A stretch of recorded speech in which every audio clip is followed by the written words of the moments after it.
From UFOs to psychic powers and government conspiracies, history is riddled with unexplained events.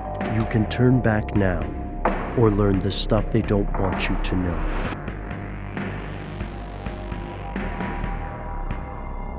Here are the facts. Disease has shaped humanity, leaving indelible marks on our civilizations and our DNA. The Black Plague, caused by a bacteria known as Yersinia pestis, killed as many as 200 million people across Eurasia, fundamentally altering the course of human history. The war between human beings and disease continues today. Fortunately, our species found a super weapon: antibiotics.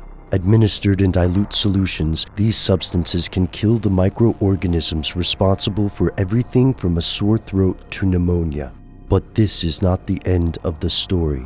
From China to the UK and Madagascar, scientists across the world have found antibiotics growing less effective. The bacteria are evolving, forcing our species to ask a terrifying question: what happens when the medicine stops working? Here's where it gets crazy.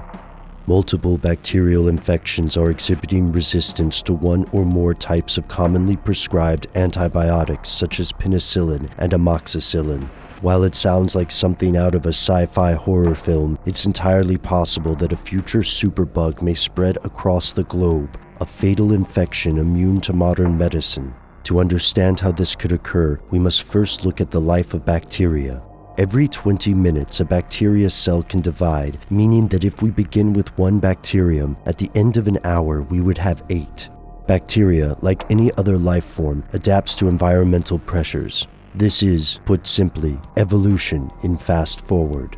When doctors overprescribe antibiotics, we create opportunities for bacteria to adapt and cultivate resistance to medicine. Other factors are at play as well. Antibiotics aren't just used for people, and they aren't just used for the sick. In the US alone, the livestock industry uses almost 25 million pounds of antibiotics each year, dosing hogs, chickens, and cows, not because they are ill, but because it has a marginal effect on the weight of the animal and, in theory, prevents the infections common in factory farming. This also creates a massive evolution factory for the bacteria infecting these animals. Eventually, one of these bugs could transmit to human hosts. All of these disturbing facts lead to one big question: what about the pharmaceutical companies?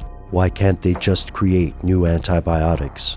Unfortunately, most of the pharmaceutical industry focuses on more profitable drugs. There's no financial incentive to create new antimicrobial cures. In other words, why make a drug that saves lives if it doesn't also make a profit?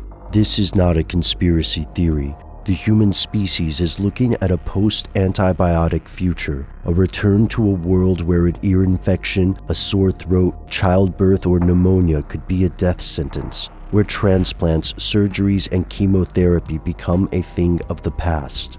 To many, this may seem like alarmism. However, critics note the meat industry doesn't officially reveal how it uses antibiotics in livestock and ask whether profit should be the guiding path for Big Pharma. Will the tide of humanity's ancient war against disease turn on the dime of profit? Will human greed trigger the rise of the next superbug? Apparently, that's something pharmaceutical companies and livestock tycoons don't want you to know. To learn more about the rise of the superbug, tune in to our audio podcast at stufftheydon'twantyoutoKnow.com.